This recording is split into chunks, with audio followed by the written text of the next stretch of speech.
I'd get recording. All right. Well, so good evening, everyone. Thanks for joining. I think I do see some names I don't recognize. So just a quick intro from me. So hi, I'm Shanika Ward. I'm the current Atlanta chapter president for BDPA. And for those that are new to BDPA, BDPA is a nonprofit membership organization. Our motto is from the classroom to the boardroom. So BDPA is mostly about exposure, like how can we increase the exposure to various tech topics to our community, to the youth, and to professionals as well. So for the youth, we have our STEM programming. Typically, we're running from February until about and basically up until about the conference. And that is preparing students for the competitions that we do have at the conference. So there's a high school coding program. There's a research program for students. There's an esports angle to it as well, or area for that as well, that we've been calling eCross, where students are actually doing like the competitions, but then also learning some game design concepts as well, and more that as we continue to have more volunteers, more offerings that we can have for the students as well. On the professional end, we have our monthly series, which is this year. So each month we're connecting with various professionals brought to us through Motion Recruitment to share their expertise in their area and their knowledge. Let's see, trying to think. So some other things just to kind of highlight as well. So I know I'll be posting links to our social media in the chat, so definitely feel free to stay connected. Some things that kind of been happening this year is kind of our one of the big things that we had at the conference this year was our I think collaboration over forget the word, collaboration over like competition. So we've been trying to partner with more of the groups down here in the Metro Atlanta area. So like Blacks in Technology, Technologists of Color, NSBE. So as they continue to also push out content, I think we're also hoping we can maybe connect with TAG a bit more too. Edwin's been helping a bit on that front. So as we continue to learn about these other groups, we'll also continue to kind of promote the content out there, which can provide more enrichment that maybe we won't be able to won't necessarily provide in like a given month. So more like as I was saying, collaboration over competition. So I think with that, I'll hand it over to John to introduce our moderator set. Thanks. Okay, great. Thanks, Shanika. You're so humble. So I'm going to tell the people that maybe are new to BDPA just a little bit more about BDPA. So BDPA has 30 chapters across the country, Atlanta being one of them, one of the best ones, by the way. And I support that with some data. So over the last 3 years, there's always on an annual basis, there's an award that's given to the chapter, the best chapter, the one that has influenced and made the biggest impact on the community. And Atlanta has won that the last 2 of the last 3 years. So really tremendous work, so much goodness coming from our team here in Atlanta. So much on the STEM, the youth STEM programs really, I think are, just giving so much back. So I've been involved for the last 4 years in helping bring content and excellent speakers like Ron and Edwin on a monthly basis to the team. And it's been just a super enjoyable thing. So I'm going to start off. So just a quick little quiz here for maybe Ed and Ron. I'll put you guys on the spot. So I'm going to read this quote. Tell me who this is from. But we are more alike, my friends, than we are unalike. Who's that from?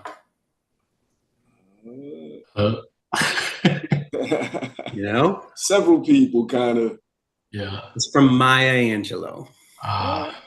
Yeah. Great quote, isn't it? Yeah. So I'm reaching, Ron, for my segue here, but here it comes. So we're more alike. Here's an example. On July 19th of 2024, I bet you all of us were going through something kind of similar. Yeah. Yeah. That morning, waking up to messages that there's a major outage, this CrowdStrike outage. Mm-hmm. Your systems are frozen up. You're going to have to find something else. You're going to find some other way to work for the next, like, I don't know, a couple hours, maybe the day, maybe different for others. So anyways, that's my segue. We've got a great topic tonight and great introduction to TASLint. But I'm going to turn this over to Ed Sulaco, who's going to be our moderator for the evening. Ed, I'll flip it to you. Thank you, JV. Ed Sulaco. Several of you I see in the audience know me on a personal basis.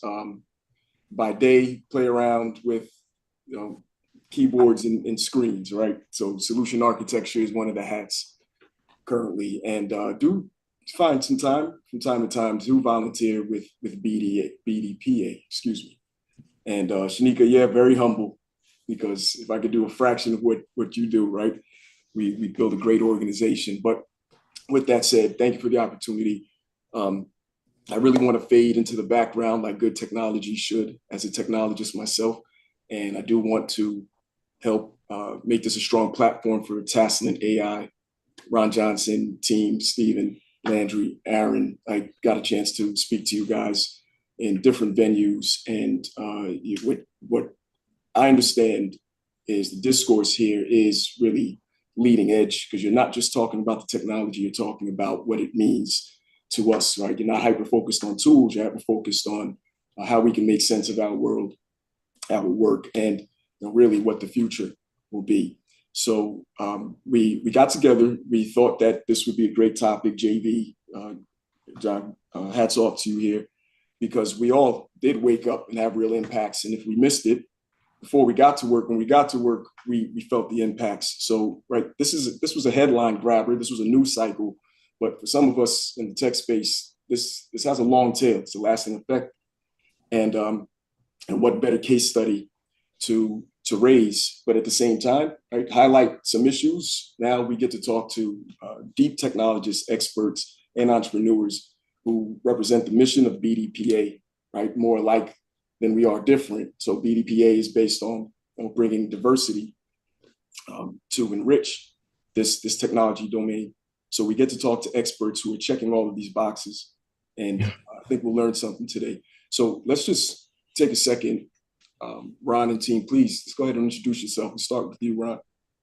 Yep. So Edwin, Shanika, John, thank you again for the opportunity. We're excited to share a lot more about not just the platform, but just really how to charge through, excuse me, like the chaos of when crises like that happened in July from the CrowdStrike incident. And so just a real quick intro. So Ron Johnson, founder, CEO of TASLint AI. Quick background, former FBI executive, former UI executive, former special operations intel officer in the Army. And everything from all those different pieces of life help us be able to build the company and what you see, what we'll go through today, and then what we'll get to demonstrate on the next call. So I'll stop talking there. You'll hear from me throughout the rest of the evening, but I'll let the team introduce themselves, and I hand it over to Landry, who's the technical savant behind a lot of the things that we'll talk about today. You're on mute, Landry. You set him up by calling him a technical savant, and then he was talking on mute. Exactly. So, yeah, my name is Landry Jamu. I'm based out of Philadelphia. So I'm the Chief Technology and Information Officer of TASLint. So quick background about myself. I started my career in telcos, and then I work in healthcare, and recently in consulting in Big Four. So this is where I met Ron, and then we worked together for almost 2 years, and we decided to start TASLint. So I'll be happy to share more, in the coming minutes. Thank you. All right, and that leaves me. And hello, everybody. I'm Steve Abrahamson. Very glad to be with you here this evening. I'm speaking to you from Pewaukee, Wisconsin. So I see we have Caitlin from Tullahoma and others from various areas. I am in Pewaukee. I could put that in the chat, but now you already know how to pronounce it. That's a Great Lake. It's not yeah. part of the Great Lakes, but it is a Great Lake. So I grew up in Mequon, Wisconsin. You're very close by. Yeah. Need both of you to put So those in the John's, chat. I want to see the spellings. Please add that to the chat. all right. Yeah, definitely. All right, I'll put mine in after I'm done. But yeah, so as John was referring to, Pewaukee is in an area of Wisconsin called Lake Country. It's a little bit west of Milwaukee. So there are many lakes. There's Pewaukee, Oconomowoc, Okauchee, and I'm not going to type all those in the chat, but there's a lot of great little lakes in this area near our Great Lake of Lake Michigan. And my background, not too exciting. The only thing I have going for me is my career has been a lot longer, I think, than the others on the team. But I'm supporting Tasselin as an advisor and chief information security officer function. And my career goes back to starting out at Texas Instruments way back in the 80s. And many of you probably don't know, but TI used to make a lot of defense systems. And in fact, up through the 90s, TI made the majority of the precision guided weapons used by the US and allied militaries. So the first product I worked on was actually called the HARM, which is a high speed anti radar missile. So now working in cybersecurity, I think of myself as having gone from harm to preventing harm. But the HARM as a missile, that's really a great acronym. What's another thing of interest, while I was at TI developed the Javelin anti-tank missile. You still hear about that in the news. TI won basically a shoot-off with a few other defense contractors for that type of missile, got the contract and progressed on. The day I quit TI sold its defense business to Raytheon. Then I started working for GE in their jet engine business, worked there for a number of years. And then I came back to my hometown and worked at GE Healthcare. So I worked at GE Healthcare for about 18 years and ultimately in 2010 ended up sort of by accident working in med tech cybersecurity. So I had the chance to start up a cybersecurity program for GE Healthcare's medical device products from scratch, and that was extremely interesting. I got kind of hooked on cybersecurity, worked into being a senior director and regional information security officer within GE Healthcare, and then moved on to EY to do some consulting. There I worked with Ron and Landry. While at EY, I was supporting mainly healthcare, medtech clients, but I worked with other types of clients as well.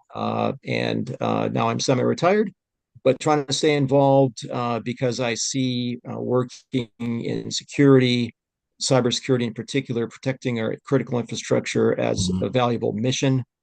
So it's something that I take to heart in what I do, whatever, throughout my career and doing something that I feel fits a type of mission that's consistent with my values. And that's why I love working in cybersecurity with others that are interested in that as well. Thank you, Steve. And that's it for me. There's not much more to tell.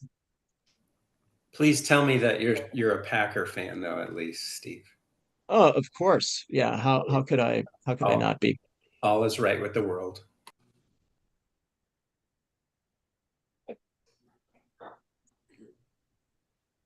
Mr. Henninger, please talk to us. All right, Edwin, thank you so much. Everyone, thank you so much for your kindness to allow me to join you today.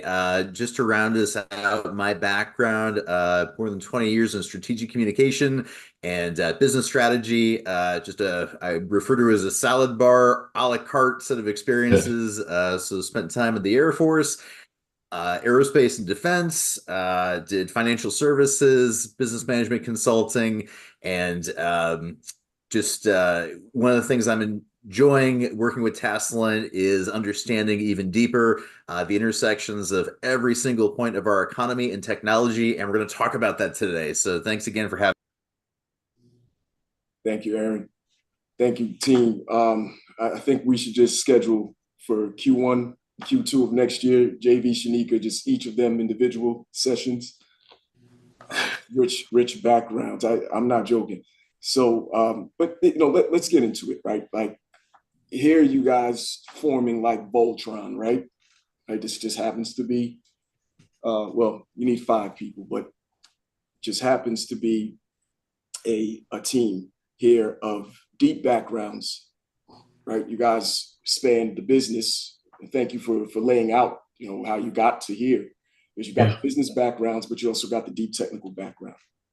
So, back to CrowdStrike, right? Like, aren't they a public utility at this point, right? If Microsoft, 3 trillion market cap, hundreds of millions of customers, right, have the potential of bringing down productivity on a global scale, if their systems are down, they source from CrowdStrike, right, as a platform, as a service.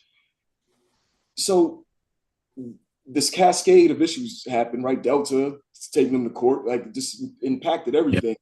And then you guys sit down at your offices with your coffee, and the world says, we need people like you to get us back to normal. Like, wow, right? What's the first thing that comes to your mind on a day like that? We call 911, right? Cops call SWAT, right? There's no one else to call when there's an issue but you guys. What goes through your mind first thing? First of all, you're not allowed to drink any coffee at Tesla. No coffee rule. But no, I'm joking. You can drink as much coffee as you like. But on a day like that, you probably need to drink multiple cups throughout the day. If not, you're probably amped up with just trying to figure out how you're going to keep revenue going or keep your customers happy. But like the way we like to think of it, Ed, is really like being prepared before the event happens. So like if you were to take like even what we discussed today, really is to help organizations prepare for the next event. Because what you saw, and I'll let Landry talk about some of the more deep technical pieces of it. What you saw is really not I wouldn't consider like a failure on anyone's part. It was just actually an exposure of a vulnerability that exists for every security company that has access to some of those critical pieces of your business or your organization, of your network, of some of your devices. And so for us, we think about it 2 ways. One, being prepared before it happens, and then when it happens, how do you charge through it successfully? And we can get a little bit more into that, but I think it'd be good for us just to talk about a little bit like what exactly actually happened. And I don't know if we're going to play the clip now, Ed. We can, and then like Landry can follow up with just like a little bit about what exactly happened, and then we could speak around just the actual like threat that was exposed as a vulnerability that can happen again to any type of company. Let's roll the videotape. You guys let me know if you can hear this. Starting. Actually, can you see it first? Yeah, we can see it. All right. Yep. Welcome back to K5 Mornings. Audio okay? Yep, hear it. Now affecting flights, businesses, banks, healthcare providers, 911 services. A lot of businesses around the world are affected, including Microsoft.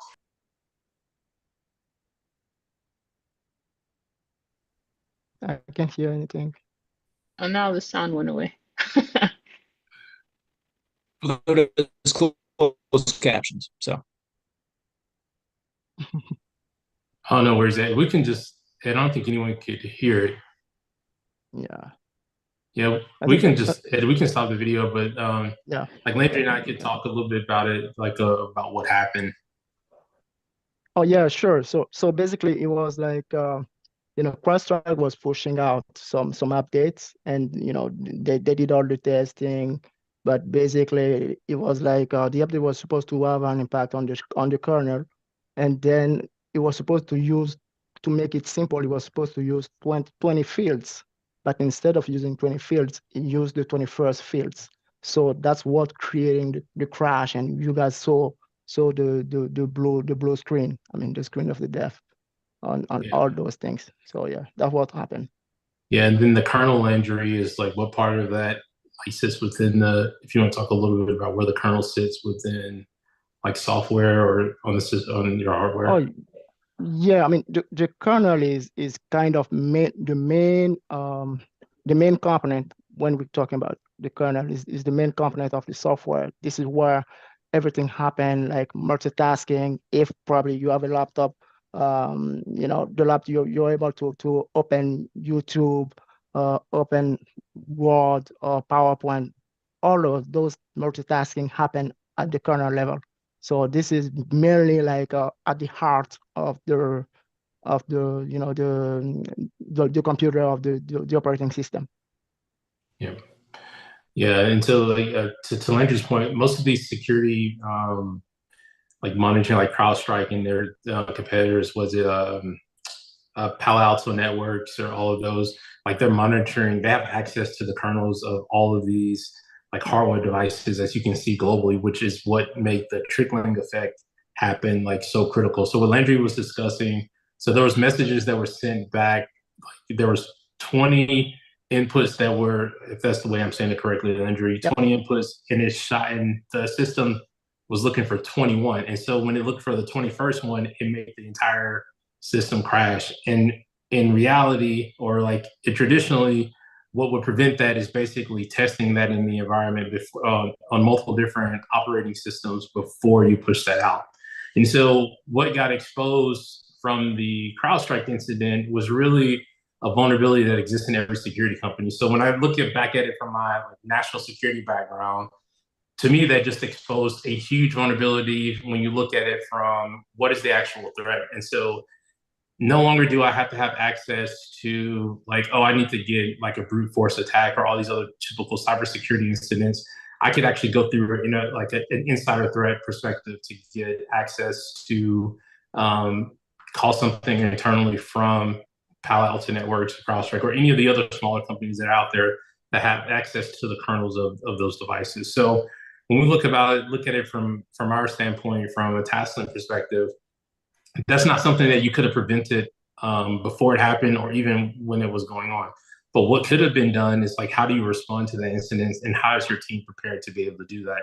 And so one of the things I would like to, I guess, and I'll pass it to Aaron here, like next, is like when that actually happens, like the things that are going through, and I'll start really like from a CEO perspective, like when that happened for me, like I actually pinged Landry that morning. One, we weren't impacted, but I'm like, well, there's all this stuff that's going on, like what actually is happening. And so there's not credible sources. So when you think about like how the one of our another like prominent CISO advisor calls it basically like the cybersecurity poverty line.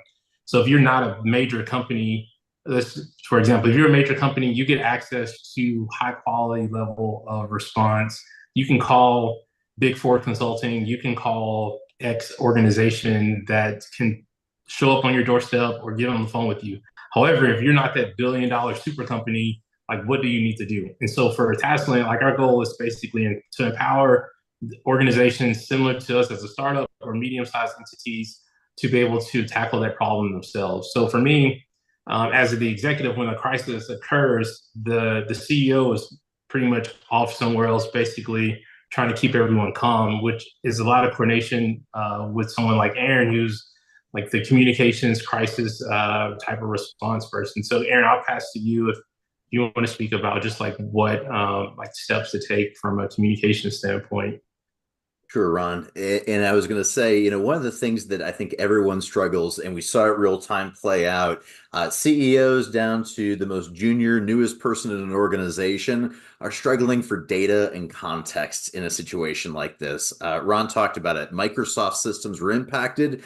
If you're on Linux, if you're on Mac, no issues whatsoever. So already we're starting to talk about a fragmented information environment. From a CEO perspective, and especially when you start thinking about when this happened, this is like 3, 4 in the morning when these pushes occur and deploy.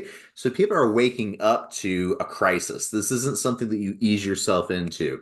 So CEOs, what they're trying to do is establish a baseline of facts, right? So when you start thinking about my background, Ron's background, some other people's background with an ops center or a command center, command post mentality, what you're trying to do is bring together all of your key leaders to understand and scope the situation. You've got an organization that's probably bureaucratic or hierarchical. So now all of a sudden, every single person in your organization is trying to assess and make sense of what's happening. So information discipline and communications becomes critical. So think about the flow of information. We saw it play out real time in that news clip, and I know it got cut off, but what I'll surmise it to say is that all of a sudden you had every organization saying, what's wrong with our system? So root cause analysis starts happening. You had, in this example, Delta and Microsoft and CrowdStrike all pointing fingers in different directions, thinking that somebody else impacted their operations. So, what I would say, just as we kind of ease into this scenario and the real time playing out, as a crisis response, my job becomes business to business, business to consumer. Then you have business to government because of the economic impact of this, and it became global even. So, in that environment, what you're trying to do is be timely with your communications. But the biggest challenge is nobody has the ground truth. Nobody understands what's happening. So, with that, Ron, I'll turn it back, but I'm trying to set the table now. That's the chaotic environment that you're trying to operate in and respond in.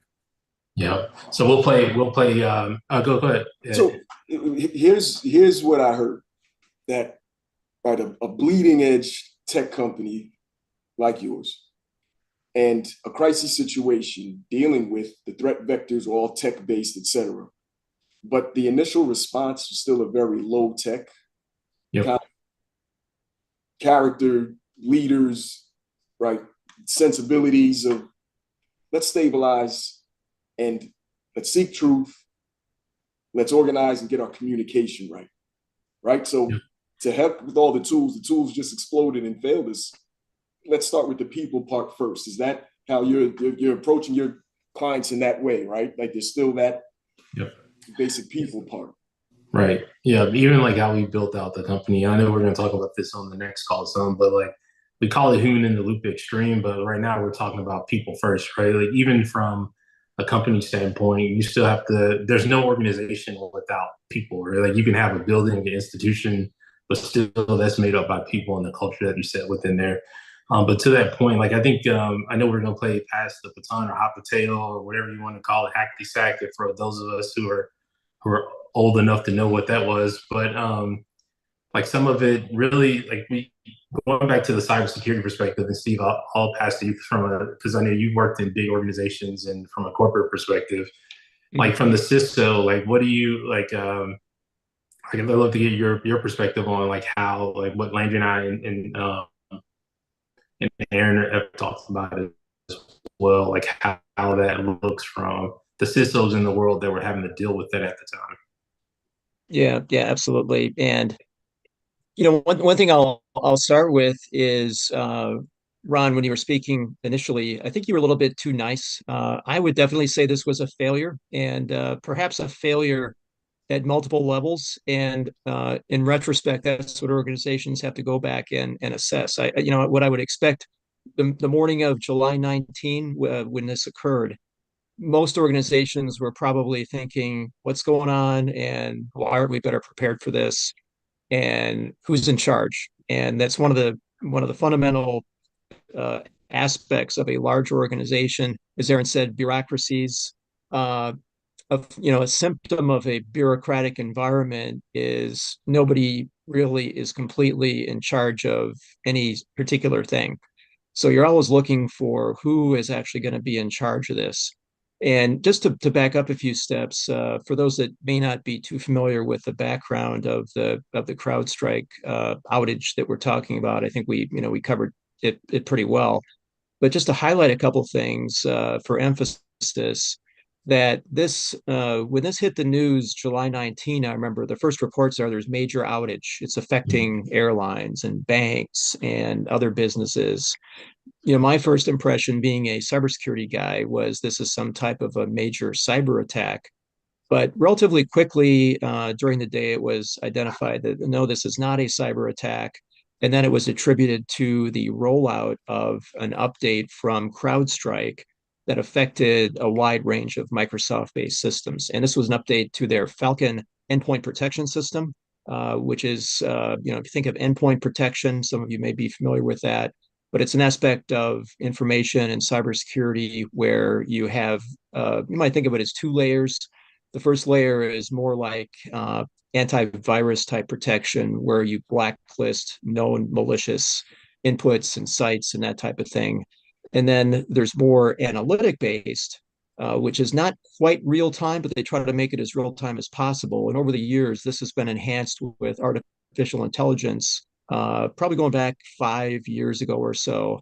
It looks at activities on a network, and based on its artificial intelligence and knowledge with human interactions as well, tries to interpret which ones might be associated with some type of malicious activity. So these types of systems need to be updated continuously as the vendor, CrowdStrike in this case, learns more about what types of attack patterns are out in the wild, and they update their system to try to show that. Now, before they rolled out this update, there were a couple items that occurred. One is it was not adequately tested, so there are some failure modes associated with the testing that didn't identify this type of defect, and we could delve into that, the testing approach a little bit more if anybody's interested in that. And then another aspect of the failure was it was rolled out more or less universally instead of some type of a staged controlled rollout to identify that there's any issues and then you can back it up. Then you've got an opportunity to limit the damage, but this was just pushed out universally, and everything on Microsoft started crashing. And as we alluded to earlier, Microsoft operating systems, as well as CrowdStrike within it, is intertwined with many aspects of critical infrastructure, and that might be something we want to delve into a little bit more as well. But it had wide-ranging impact, and even though it wasn't a security event per se, in other words, it was not something initiated by a malicious actor, it was indirectly related to security, and it had all the effect of it was essentially the same. It was a massive outage caused by a unwanted or inappropriate, shall we say, software update, and that was pushed out. So now, from a CISO perspective or from an organizational perspective, when you get to work, or probably before you get to work, you've got an outage. Now, many of you probably, like me, when I worked, you tend to log in. If your day starts at 8 o'clock, you're usually logging in before your official day starts. So it's sort of a 24/7 thing. You may have logged in and something didn't work. Something, maybe your whole, if you had a laptop, company laptop, that probably didn't work. Systems you're trying to access probably weren't working. So you knew something was up.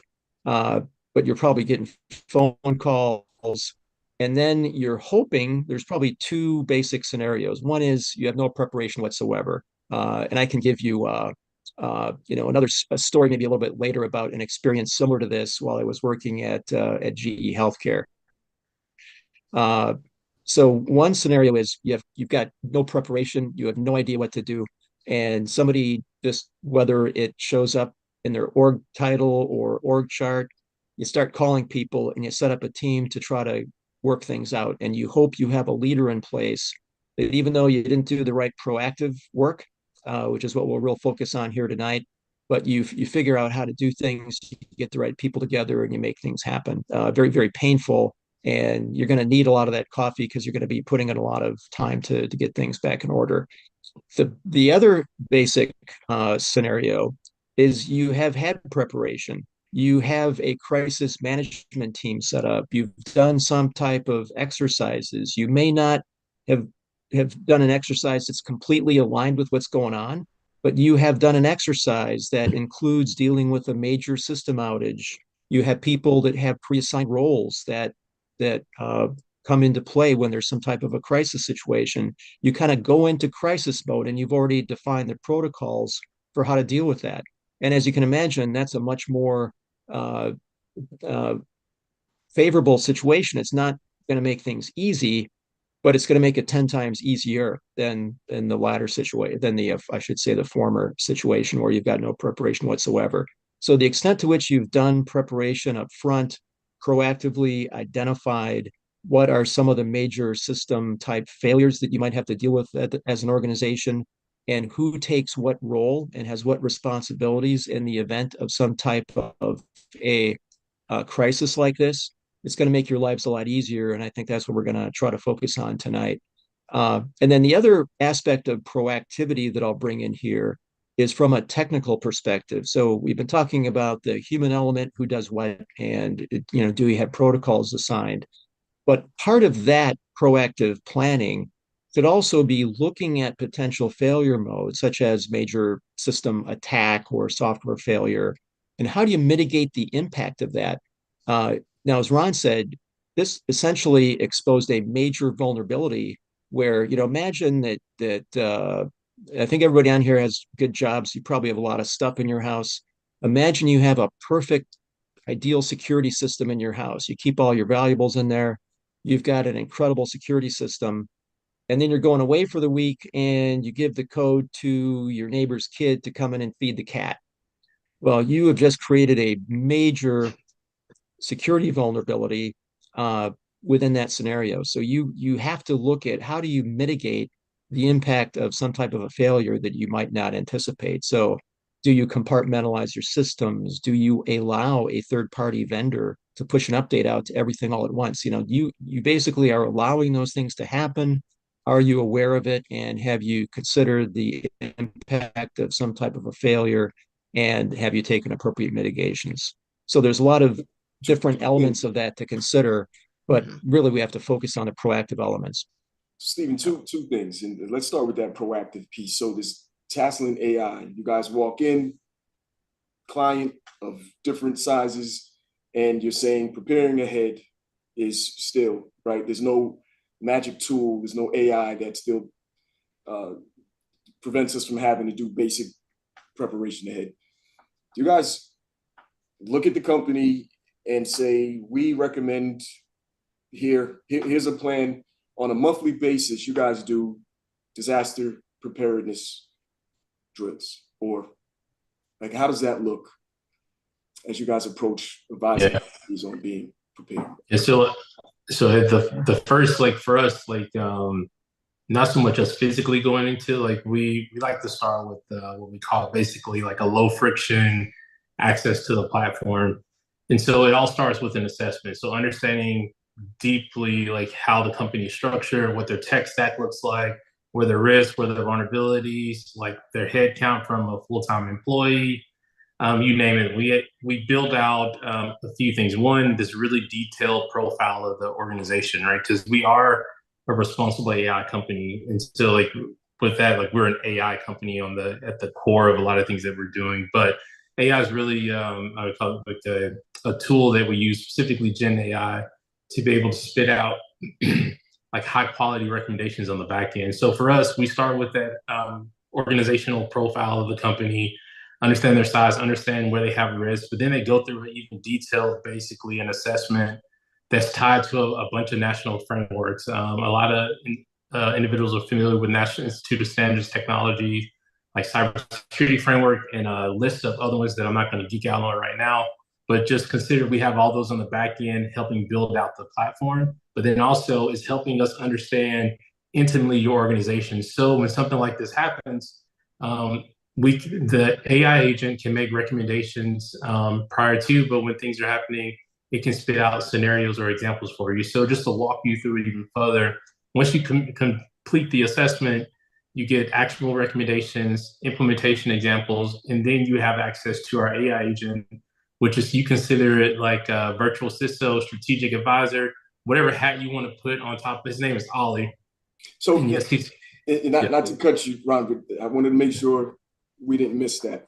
So preparedness requires your organization to first do an assessment. So Tasland shows up, say, we need to figure out who you are so we can best provide solutions. Right. So you can help make yourself secure. And then saying that you're not showing up with a piece of paper or a consultant with $300,000 suit that says, sit down with me, or we'll send you 3 BAs and charge you a PowerPoint deck or Excel. Yeah. You're saying you have a tool, an AI-driven tool that they go in and do the assessment. Because I don't know if I was the only one that kind of missed. You're saying that you've basically taken the build on that. Yeah, so like that's like this is my favorite part to talk about, right? Because like I spent 2.5 years at a company, we call them the black and gold, if you want to call them that, right? But where I learned a lot there, but I also learned like a lot of the inefficiencies that Landry and Steve and I saw within the processes there. And one of those is giving bespoke, tailored recommendations or advice. Everybody wants to be that trusted advisor, but what does that actually look like in practice? And so for us, that assessment is where it starts, right? Like I need to truly understand your organization. I need to be able to provide recommendations that are tailored to you and not just regurgitation of a PowerPoint deck. If I'm a big firm or one of these strategic firms where it's, hey, like I'm a junior associate and I'm regurgitating something else that's off the shelf or that I found. And so like everything is custom built. And the reason for that is so when these type of incidents that we're talking about today come up, like we're giving you recommendations for your organization, not so much for like what everyone else is doing, which yeah, that applies. But then how does it really impact or how does it really work for you? So, but just to continue on that, oh, go ahead. And its name is, the tool's name is? His name's Ollie. His name is Ollie. He's been personified, right? Like, he is anthropomorphism or something, right? Give it an inanimate object. But how did you come up with the name? So Ollie is tied to the first African American general officer for intelligence in the U.S. Army. And so his name was Oliver Dillard. And so short is Ollie. That's how we got to the name for Ollie. Wow. So many questions for you guys. I'm going to try not to bombard you yet. But Stephen, you touched on something else too. And you did a good job of being an equal opportunity blamer. So it wasn't just CrowdStrike, it wasn't just Microsoft, but it does raise an interesting question because like Delta went after CrowdStrike, $500 million or whatever they sued them for.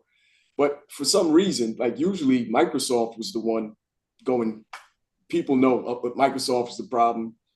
Vulnerabilities in the operating systems, they were reported by security firms. They knew about them. They didn't respond fast enough.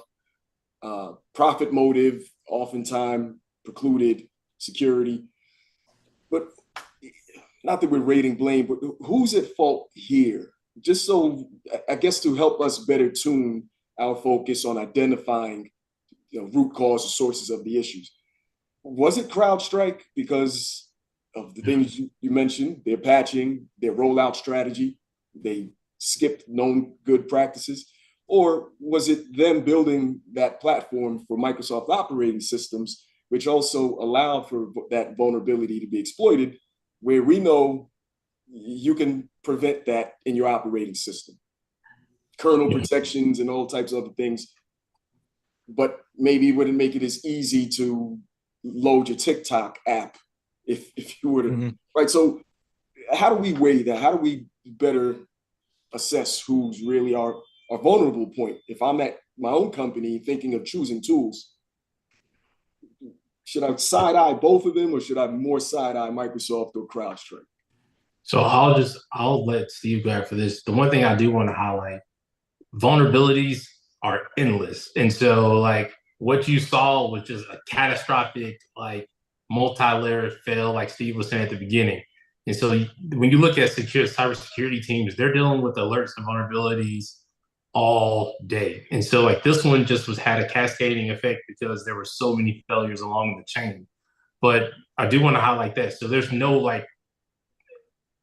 perfect answer or solution because the system itself, the network, the computers, everything is not built with security first, right? Security comes in after the fact. And so like even the internet itself is not built with security in mind, right? We're talking about free enterprise, innovation, that's all right. the things Built is with like commerce in mind, right? Bringing people in, keeping them in, not keeping them out. Good point. Right. And so when you think of security just in general, like when you ever look at it, like people think and this is one of the areas where we focus on, like where we want to help security be a part of the solution and a business enabler, but a lot of people see it as a cost center or a hurdle to innovation. And so when you look at like how regulation goes or how security programs a bit, or how security protocols come into place, people are like, oh, well, it's going to restrict me from doing X, right? I want it to be freely open. I need innovation. I need to get back to, at the end result, what capitalism, right? Like money. And so, but I'll stop there. I know Steve had some things to say on it. I'm sure Aaron does as well from like the blame game piece. So. Yeah, thanks, Ron. And there is a natural, in many corporations, natural tendency to blame somebody else for your ills. But in this case, there are issues across the board. And in this instance, as with most security failures, there's a chain of events that you have to comprehend could happen. It may be unlikely that that particular chain of events could happen, but you have to plan for the eventuality that that type of thing can happen. So if we think, let's take a step back and think of how you would do a root cause analysis for this. Now, you can actually download CrowdStrike's root cause analysis and mitigations for this outage, which focuses a lot on their testing protocols. They and I respect them for this. They don't really focus much on what their customers could have done to protect themselves from potential errors coming in from their vendors. Not really appropriate for CrowdStrike to get too far into that, but that's an element as well. But when you do a root cause analysis, and this is not the way CrowdStrike did it, at least from what I could tell, but when I do a root cause analysis, and I had the opportunity to do a fair number in my career, is you look at actions and conditions. So you start with what's the adverse event that happened. In this case, it's a major system outage. And then you work the chain sort of upstream and you look at, okay, what was the action that caused that and what were the conditions that allowed it to happen?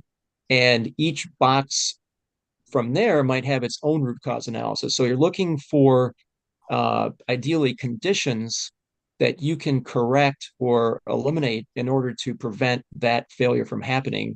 You try not to focus on actions because actions are harder to control. But if you can change conditions that would eliminate the opportunity for the failure to occur, that's what you really want to focus on. So in this case, certainly there was an issue with Microsoft, but think about it. Microsoft is creating operating systems that have to support untold numbers uh, of software applications where they don't control what those applications are. So it's almost an impossible task for Microsoft, and they have to deal with this continuously. They do the best job they can. And they've gotten much better over the years. It was a huge issue if you go back to the early days.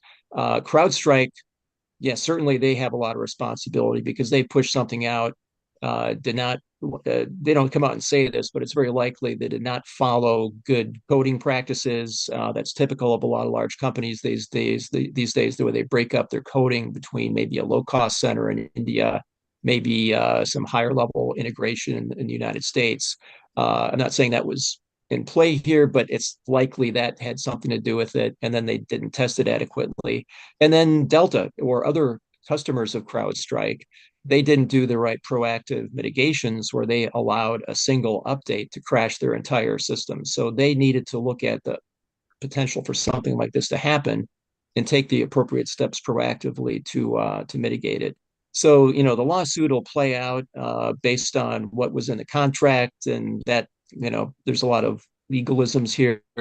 But from a more non-legalistic perspective, one thing I always liked about working in security amongst the good guys is it's always been very collaborative. And I think they really need to collaborate on how do we prevent this sort of thing from happening in the future across the board and not do a lot of blaming. So there's always a natural tendency to blame somebody. But in the security world, and again, this not directly a security issue, there's no malicious actor here, but very similar. You want to be collaborative because you want to find a solution that works for everybody, and you can't eliminate risk by a contract. You can maybe transfer it to somebody, but you need to work on actually eliminating or dealing with risk, not just figuring out who to blame when something bad happens. Mm-hmm. And I would like to add to that point that I know that probably CrowdStrike didn't do a good job by testing the updates, but they did a good job by communicating like right after, probably 2 or 3 hours after they send out some rock around. So people had to go around that and make sure that they can bring their system back online. So they did a good job on that. But from the Delta standpoint, I think that all the organization, and I will take that segue to our platform. So all the organizations supposed to have like what we call a business continuity planning, because those type of crises will happen. That there is no other question. Those type of crises will always happen. You differentiate yourself by the way you react and the way you are prepared. So you should have a BCP. In the BCP, you have what we call like the BIA, business impact analysis, where you identify all your crowd jewel so that you know what are your most critical assets that you need to protect, and figure out how to react if there is an incident, how to protect those assets, because those assets are critical for you to remain in business.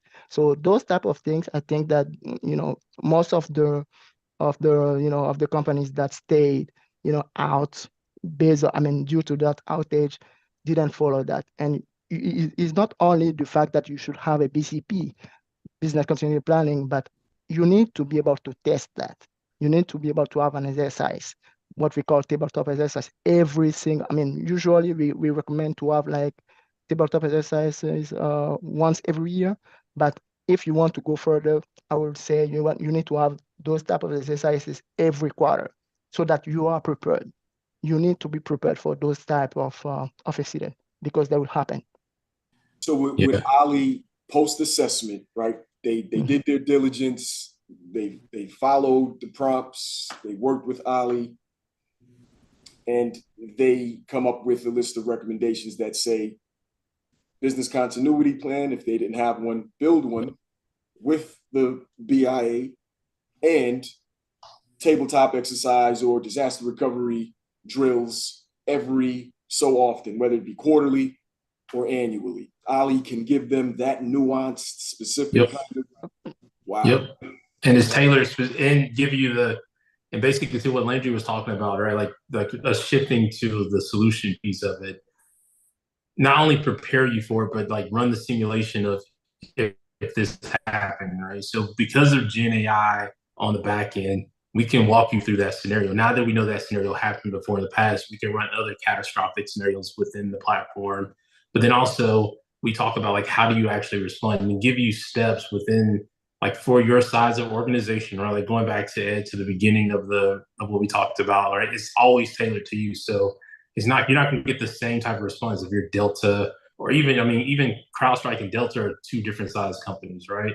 Or if you go to us and then like ScienceSeer or any of the other companies that are out there, even for John's company as well, everybody has a different size, different risk, different organization, different tech stack. And so to Landry's point, the platform builds that out for you, gives you the playbook, and then Ollie's there to help you with like the scenario planning, and then he helps correlate all of the information together, right? So like from one of the biggest things that were happening that morning is like, where do I get credible information? And Landry did mention a great point. I would like what the CrowdStrike did as far as like communicating out. It was slightly delayed. However, once they started getting it going, it was out there. But one of the other things that was going on, there was people from CrowdStrike that were posting on Reddit, they were posting on LinkedIn, how to solve that solution. So what Ollie's able to do, because we monitor what we call critical business variables, and because of your organization, so those critical business variables fall within part of our platform, which is from a social piece, like, hey, what is out there that's going on that's impacting anything that has to do with my company or like-size company? It's like, can you pull back, like the prompt is like, can you pull back information on X incident? And so the goal is to try to give you a level of credibility to curate that information and then rack and stack it based off of like what level of credibility it has. And because we're using a couple other like AI techniques called retrieval augmented generation, we can tell you where that source of information came from. So you go back and validate yourself, right? So typically when a crisis happens, everybody's trying to understand what is the current situation of what's going on right now. Like, what's credible, what's not? If you like, I can take you back to 2020 when I had to deal with that in the FBI all day for 365 days a year, everybody wanted us on the internet and telling us what's going on. Guess what? If we would have had Ollie back in 2020, it would have made my life a lot easier. And so, like right now, this is one of the things that Ollie's able to do, is to be able to bring that information together so it makes it easier for you as a team, like even from like not just the executive team. I know that's where we spend a lot of time at right now, but we're also talking about the teams that actually have to go do the work. And so, right, like how do we make, like as leaders, make their lives easier so we're not causing additional chaos so they can get back up and running? And so the solution helps you with a lot of that. Yeah, and I can add that to that too, unless you want to jump in, Landry. I think you're about to jump in. Yeah, no. You can. Yeah. And we should have invited Ali to the call. Then none of us would have to talk at all. But I think a good analogy here to highlight what Ron's talking about is think of the smart grid. It's, maybe it's old news now, but the smart grid for electricity is considered the greatest engineering achievement of the last century.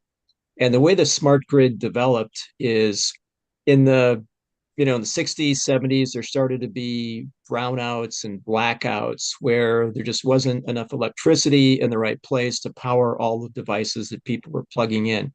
And, they ultimately figured out that all of these blackouts, brownouts were avoidable, but humans just were not able to react to the situations fast enough. So the smart grid, actually better term for it is the self-correcting grid.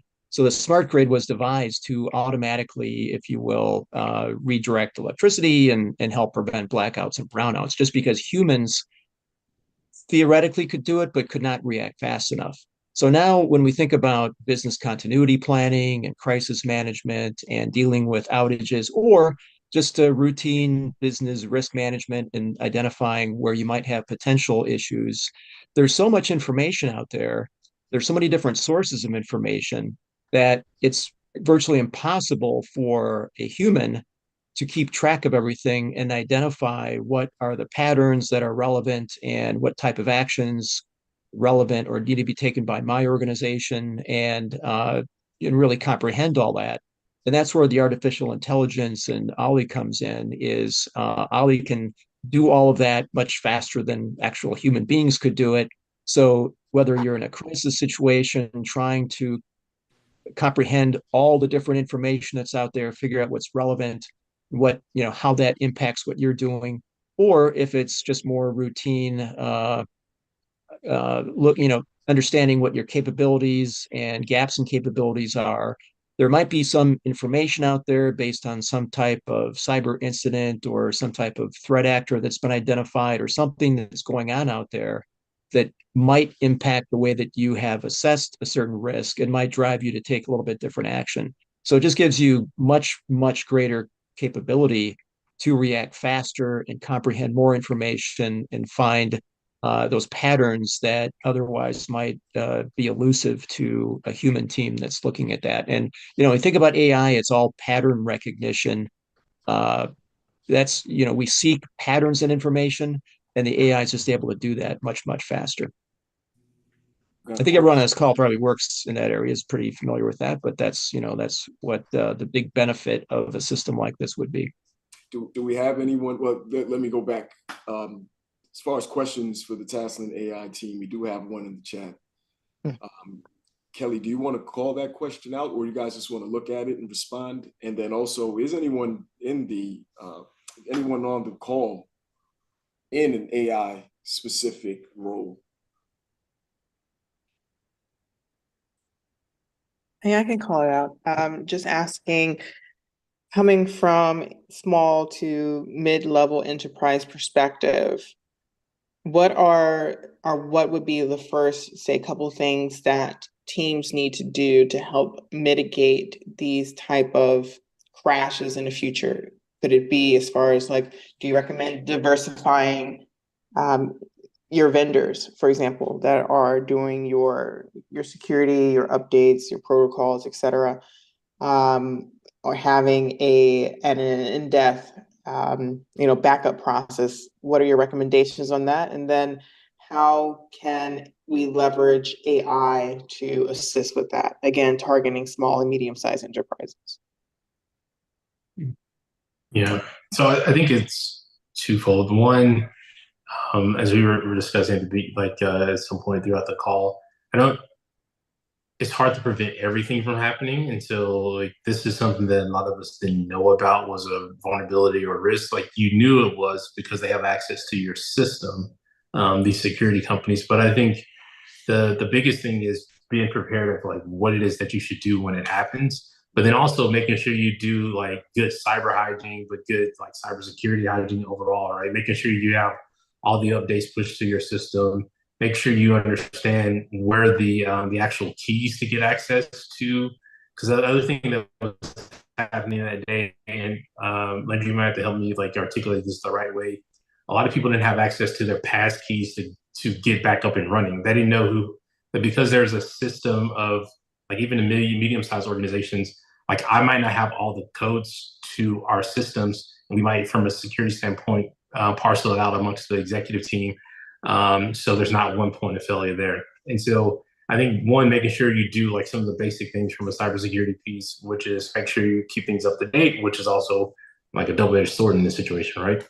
The other piece is like, what do you do when things are being prepared to happen, right? So I can say, yes, you could use any of the large language models out there, even the ones that are have something that's what people like to call a wrapper, has something like wrapped around it to where they say, oh yeah, we could spit out X. So you can ask Claude, Anthropic, GPT, Copilot, any of those, like, hey, draft me up a crisis response plan.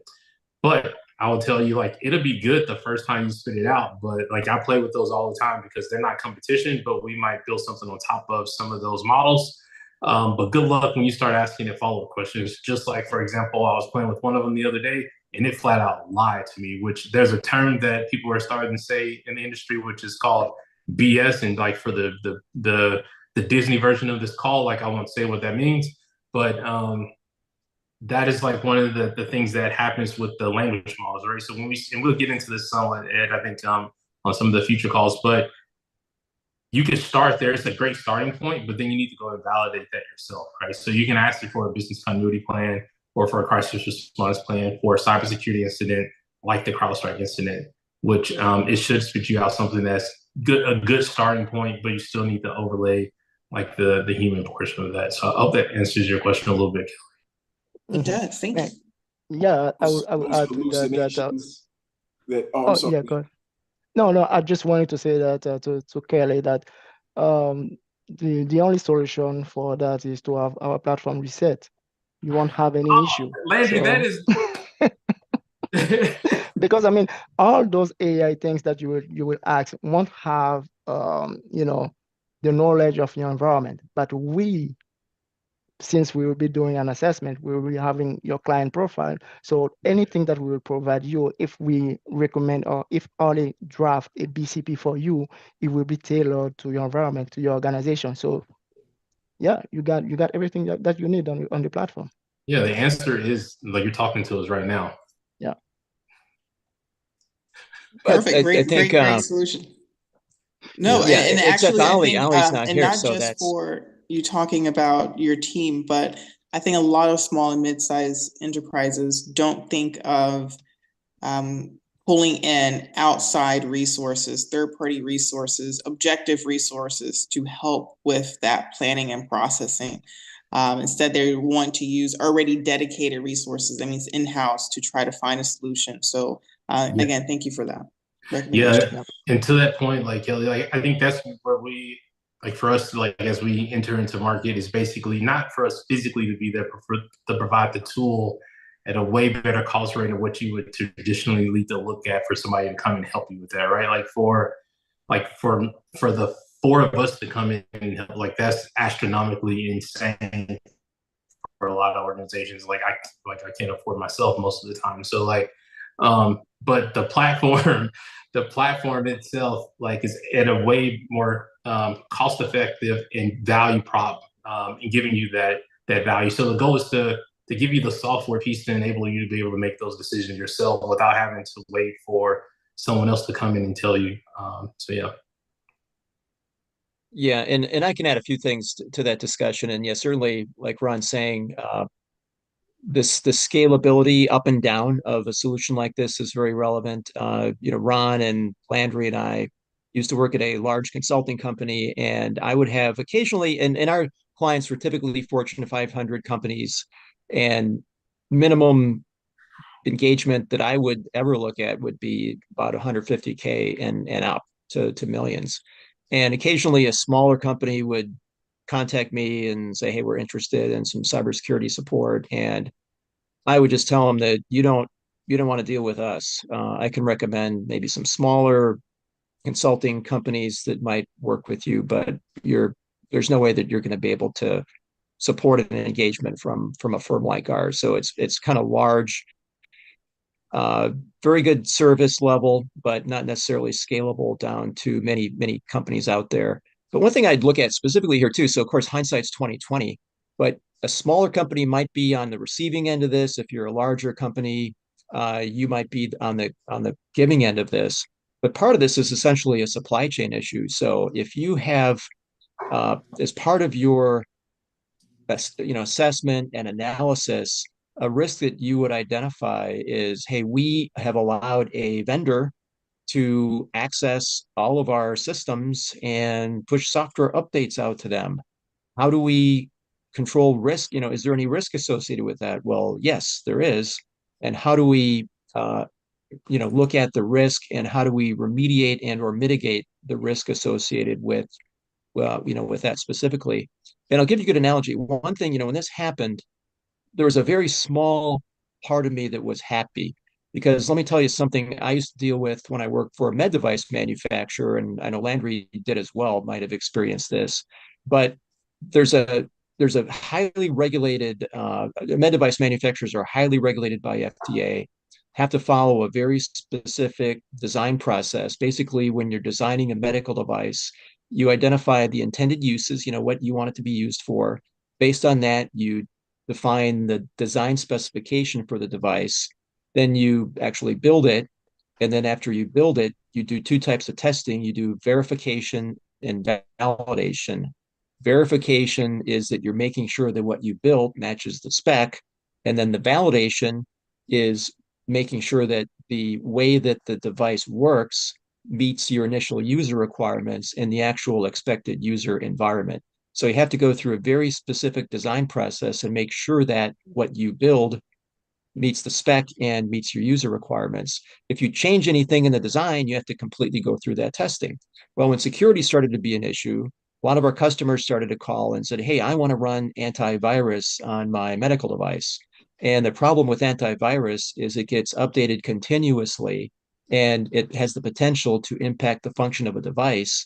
And that outstrips the ability of the manufacturer to test the updates in many cases. So I'd always try to explain to the customers that because the antivirus would essentially be getting updates outside of our control, it would be impacting potentially the functionality of the device, and therefore we can't authorize that it be used on this device. And many of our customers just could not understand that. Now we have a situation with this CrowdStrike where a software update caused a major failure. And the one little, silver lining I can see here is perhaps now people understand the risks associated with software updates that have not been thoroughly tested. In this case, it should have been tested. CrowdStrike failed to do that. But you have to make sure that you're thoroughly testing software updates before they get pushed out. And I'm just hoping those customers out there start to realize that if you have a med device that's going to be supporting somebody's life, if you have critical systems that might be used for air travel and that sort of thing. Stephen, not to cut you, but I think you underscored, right? There's this public utility part that these systems, like software as a service, the open source internet, and these tools being pulled in for operational service organizations, like medical. Are we looking at, are we supposed to treat those companies or those type of services, first responder related services, medical, are we supposed to treat them differently than we would treat, a company that makes widgets?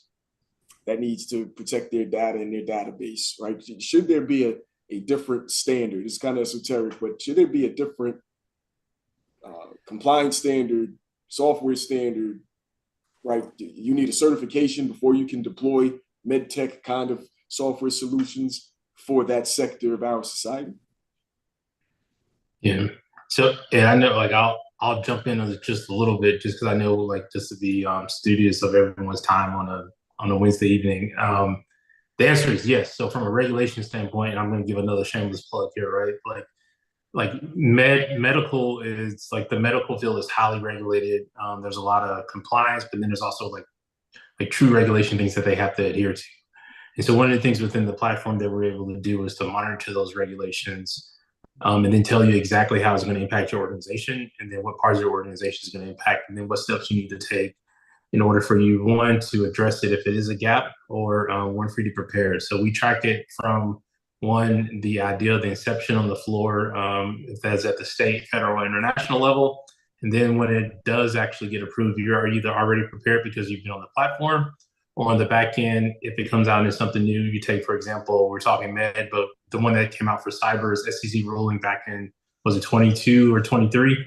That came out and it impacted a lot of organizations. And we was like, oh, what does material reporting look like? Or what do I have to report? Like, what type of incidents do I need to report? So preparing for that before it happens. But like the platform can help you with all that. So the answer is there's a lot of regulations for different industries, specifically medical, because you start dealing with a lot of it's basically critical infrastructure for a lot of those devices when it comes to like loss of life opportunity, like loss of life, potential loss of life, when you speaking about medical or even from financial or other areas, or oil and gas, like all those different areas from critical infrastructure. But now you look at it, and I think you were alluding to this earlier to the call, a lot of these software companies now are basically critical infrastructure, right? And so like you have to start treating them as such. So, but I know we were going to do like as rep. I don't know if there's any questions.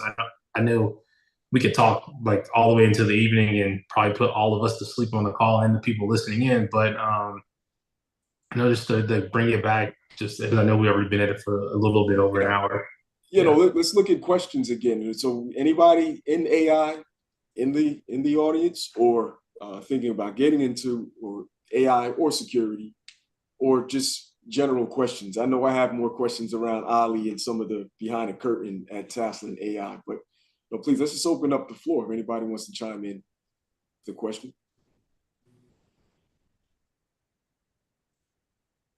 All right, good, because I got a question. I think I got a feeling Aaron's going to want to talk about this, because so you guys have a real solution.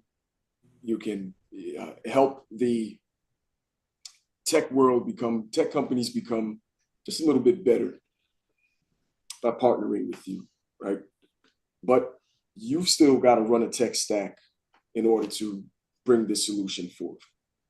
So if you're old enough to remember, let's say VHS and Betamax, remember videotape wars?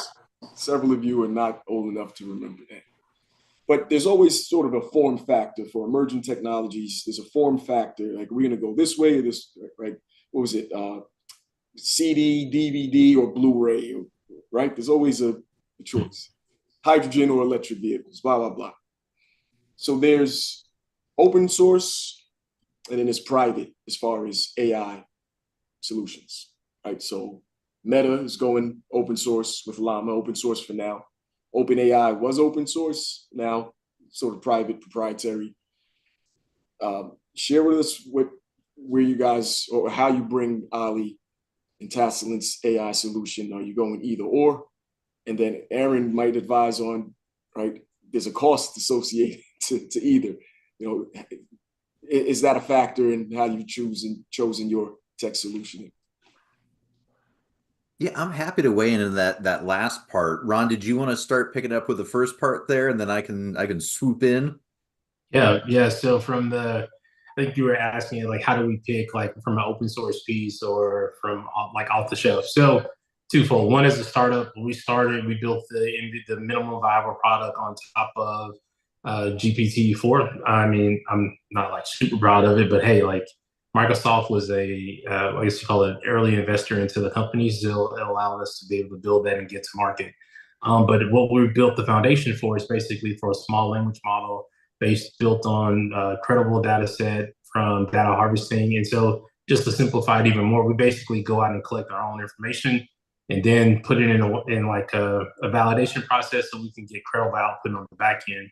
And so when you think of everybody hears like large language models, think of a billion different like brain nodes, like a bunch of lights lighting up on a diagram. But think of like from a small language piece, you're looking at 100,000. And so like that's what we're building from us. So yeah, off the shelf to start with.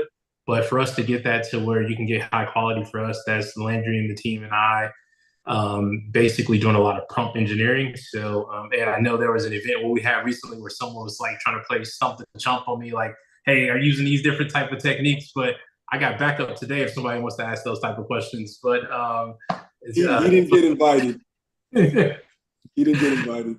And so, but to that point, but yeah, so I think like for off the shelf, like for a good starting point, yeah, there's a lot of great work that's been done by all of the big tech companies out there.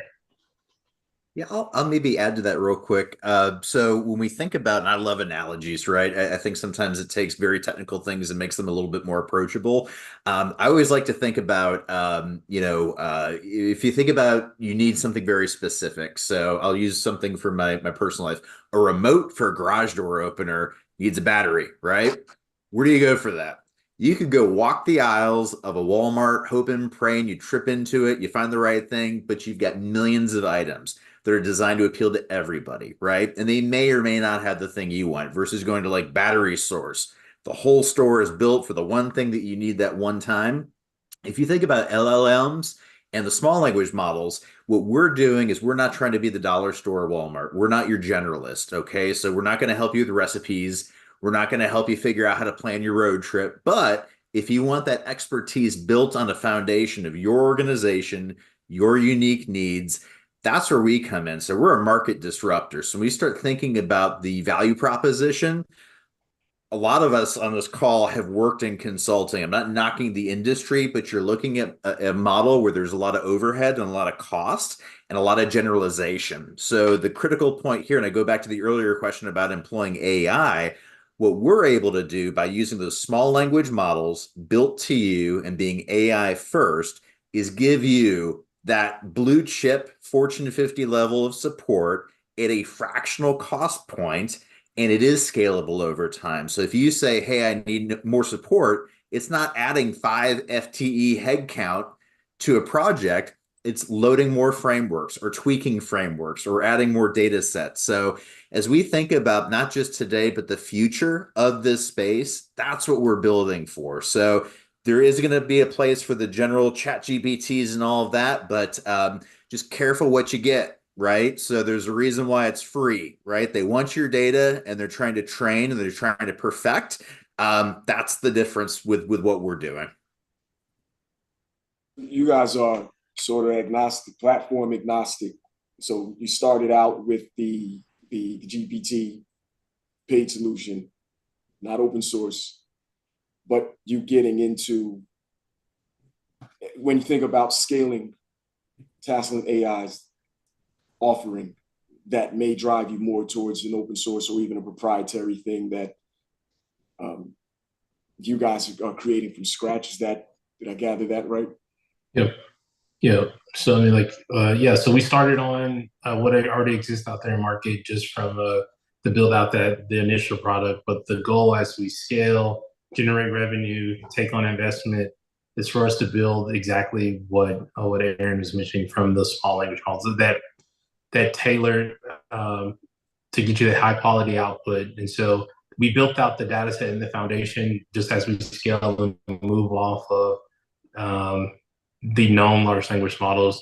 Our goal is for us to have those specifically industry tailored, you name it, for nonprofit, healthcare, logistics, manufacturing. That data set is purpose built for cybersecurity in those specific industries. And then as we scale, we can take on other verticals from other industries or other domains outside of cybersecurity. But I'm sorry, go ahead. Yeah, there's some statistics that say that the open source model is scaling faster. It's becoming more capable at a faster rate than the private model. But the private model is currently, OpenAI is currently more capable. But eventually, the open source will surpass it in capabilities.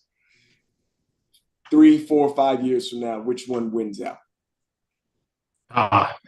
So, and this is, I guess, is a good wrapping up point, right? So, twofold things that you have to think about from the open source models or from the big tech companies is basically the reckoning for USG, for the United States government, to understand what is actually in those what's in those models, which is basically a lot of all of us on this call's intellectual property, right? So think of how Gemini was built for Google.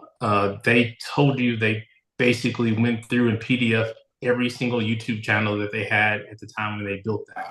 And so basically, when you look at the user agreements for a lot of those, there's lines in there that says, one, they have like an out to a point, is that, hey, they can use this for basically making the tool better. And so like they took creative liberty to be able to go and take that data and train their model.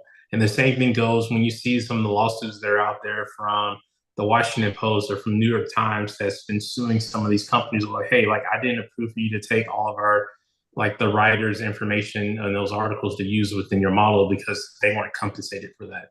And so when you look at the challenges and the hurdles, so right now this is the same thing that even still goes on for cybersecurity. The regulation is never caught up because innovation is going so fast. But at the same time, you start having things that come into play when people realize the impact of like having to put scope around innovation in order to protect basically like mankind. When you start looking at what the risks are when you look at it from a cybersecurity standpoint, we were talking about the healthcare piece, right? Like the fact that we didn't think about cybersecurity, but now like all these connected devices that people depend on. Or when you look at these language models and you start implementing AI, like right now, one of the things that I can't comprehend, I'm not in the government anymore, but the big tech is implementing into classified systems these large language models that are built on stolen information. And so basically, that's one of the areas that they have to eventually address. But the problem is right now that they have no other option. And so, like, what is the other option for that level of clean data? And like, how do you build that, right? So you can't. Right now, there's this theory of, and oh, it's another shameless plug. I wrote a book on all of this. It's about responsible AI that Landry was helping me finish up, but I got caught up trying to scale this unicorn company. But one of the things I mentioned in there is really around not just regulation, but understanding like, hey, how do you can't let big tech police themselves. And so at some point, basically, there has to be some level of accountability when it comes to that. And you see like big tech is always on the hill when something happens, and they have enough money to basically where you have enough lawyers to throw at it. But eventually there's going to be some level of accountability for some of those things when you start thinking of the implications that are long term. And a lot of that's not understood right now because it's moving so fast and the tech is so new, but the adoption is happening. But when you look at, I was meeting with a global executive of a Fortune 50 company. When you sit in the rooms of some of these organizations, they have 1,000 use cases for AI, but none of them actually get into implementation because there's hurdles when it comes to like, what does that actually look like? Like, what do I need to allow access to my data? Like, what is this built on? What are my customers are going to say? So I think to answer your question, and I know that was a long way to get there, I don't think we know who's going to win now. I think we know there's more challenges to come, but I also think there's more innovation to occur. I think there's going to be organizations like Tasselent that create these clean data sets, that organizations like the government or individuals that care about their privacy and want to know that, hey, like this is built on something that's credible and is not like stolen IP in there. But then also we live in a world of capitalism. People want to get paid for what they created. And so when I think about it for my daughter, like she's an artist. She doesn't want her information, just all of her artwork just stolen out there because she posted something on Instagram on her or Etsy account, and then someone else is using that to create other art, like because she didn't get compensated for that. So when you think about it, it gets very complex. Hearing you sort of, you're leaning more towards the open source model is better for the greater good. That I heard. Am I hearing that right? I mean, I would say that talking about LLMs, saying open source versus Both of them can private. create an LLM, right? You can facilitate Yeah. out of both, but which one does a better job of keeping? I mean, there's nothing wrong with a corporation doing what it does, right? Microsoft provides a lot of value separate from, everything else, making $3 trillion in market cap. But the potential for the open source model to be more inclusive and bring more artists, more brains, more creativity, more opportunities, more expansion for more people is typically what would happen, right?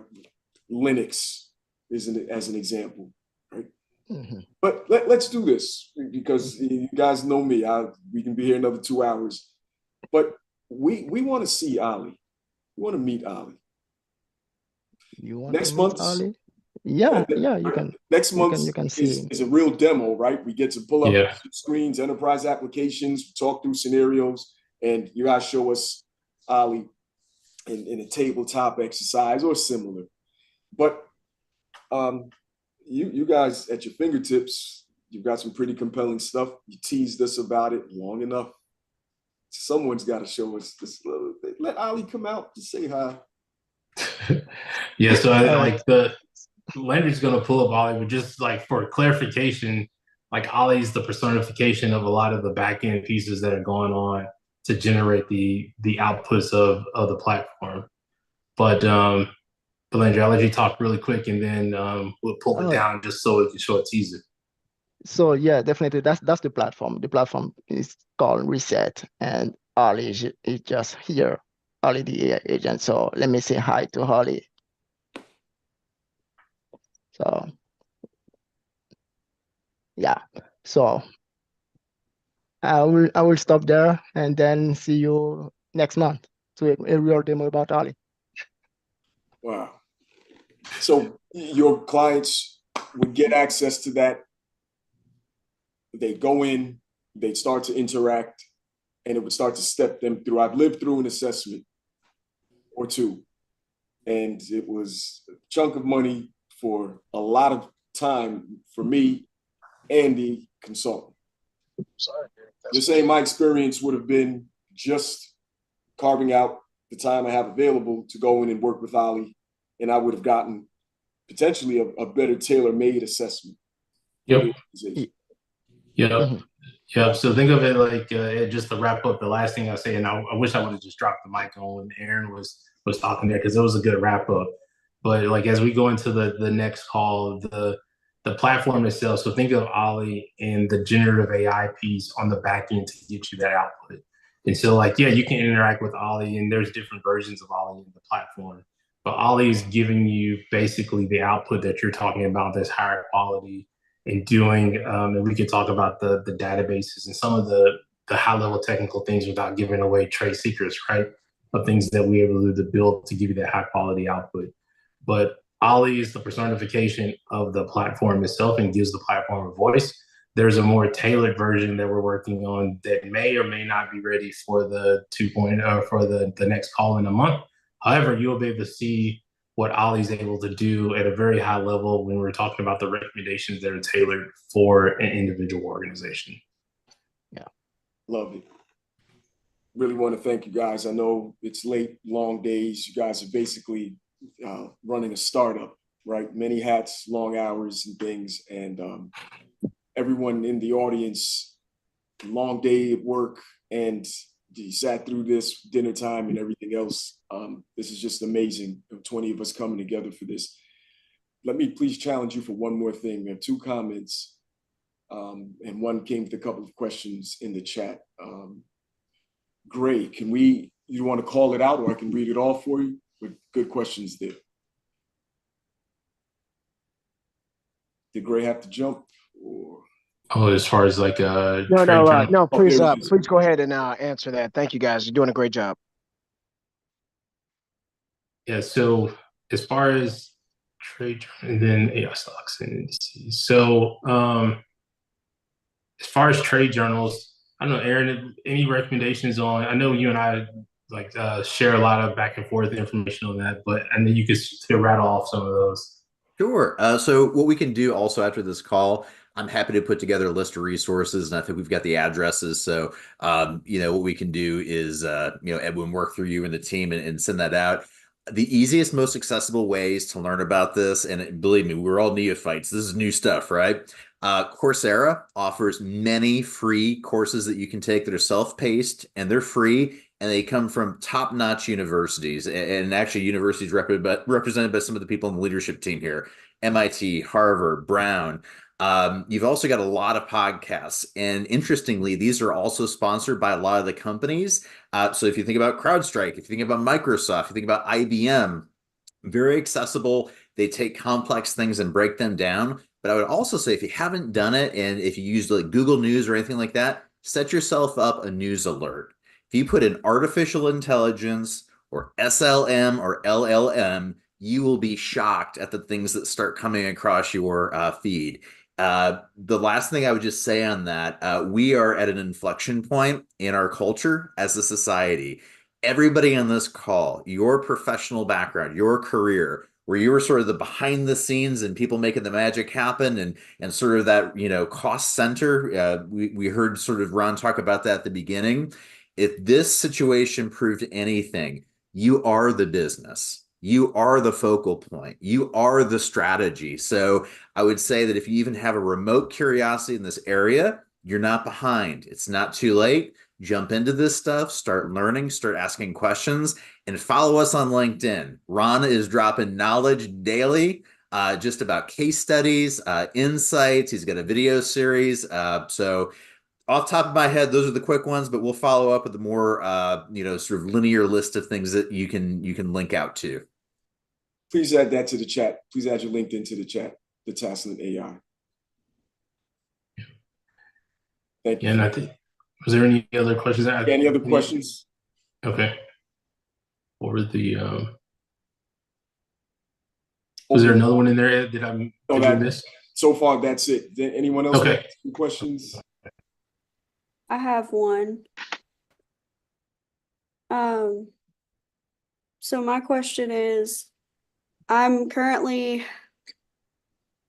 still in high school. I'm looking to go into information assurance and cybersecurity. Where do I go from here?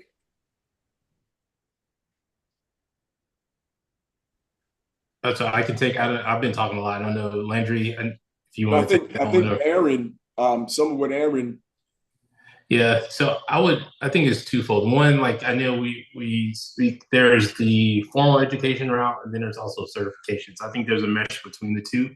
And so and there's multiple different areas within cybersecurity. So you have from the technical side, and then also you have from the quasi, both like within the technical and then also on the more qualitative piece. So I think it's understanding the different areas that interest you the most, whether that's from a coding and hands-on keyboard standpoint, whether you're looking at pen testing or from a vulnerability management, or you're looking at it from data protection, or looking at it from governance, risk, and compliance. There's a bunch of different domains that are out there that that are part of cybersecurity. So I would start there with understanding like what areas interest you the most, and then from there looking to see like one from a formal education standpoint, but then also from certifications. And I know a lot of organizations look at it two ways. One, like formal education is also very important, but then also certifications can carry a lot of weight as well, whether it's like Landry pretty much has all of them, so I'll let him talk more about certifications than me. But I think that there's a balance between the two of those. The certifications experience, which like finding those opportunities from an internship, I definitely would seek those. And we do offer internships, especially like for college or students like post high school. We just had one this summer. And so we'll be having more of those coming up. We should have one right now, but that is on me for not pushing the button to send that out. Yeah. I'll just mention briefly also, if you haven't seen it in the chat, some of the things I talked about, I referenced, I've got some hyperlinks in there. And then the podcast, honestly, it's best just if you wanted to copy and paste or do a screenshot, whatever your preferred podcast app is, just putting some of those in, and then you've got it right there.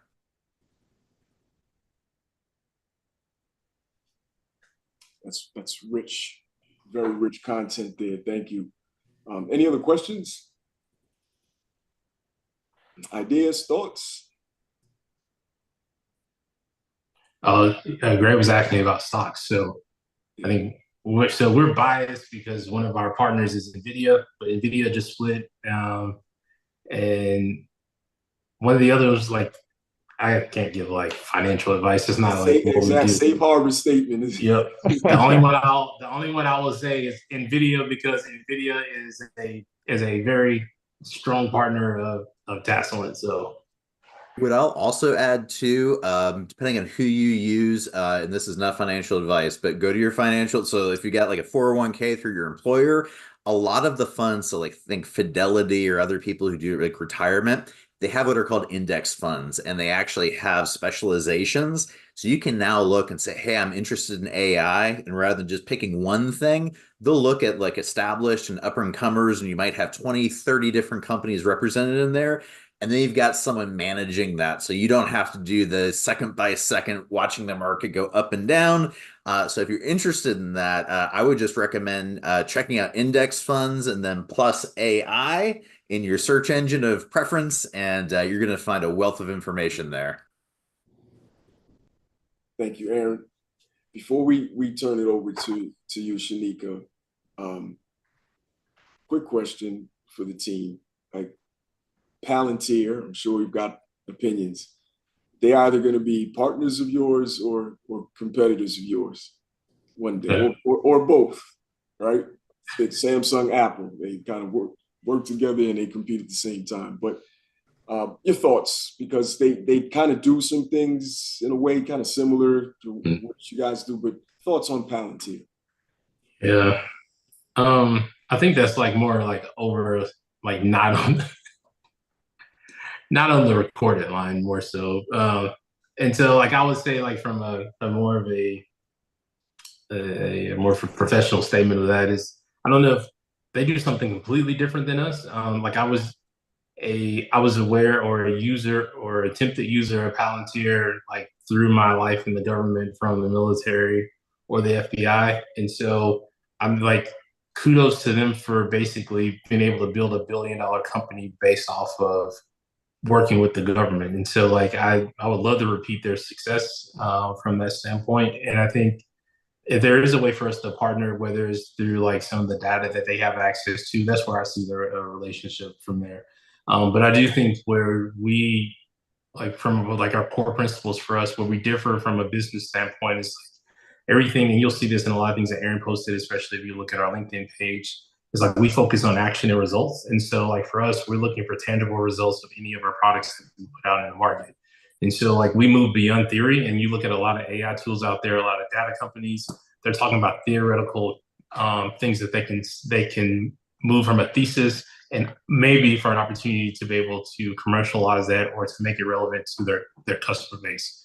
Like, from day one, that is our number one goal, is to empower our clients to be able to be more resilient, to be able to uncover opportunities that exist in the market for their organization, or if you're a government entity, for you to be able to protect the populace that you actually serve. So for us, we're really about action. That's the differentiator for us when we looked at like how the company's built. And as we continue to enter into marketing, you see more of our products that we put out there. Well done. Yeah, you were trying to set me up. Not set you up, but I think what you guys do, what I've gathered, right, is you guys do help companies make decisions at the end of the day, right? And the companies generally make good decisions, generally scale and have sustained success. So hats off to you guys on the early and continued journey. This is most compelling.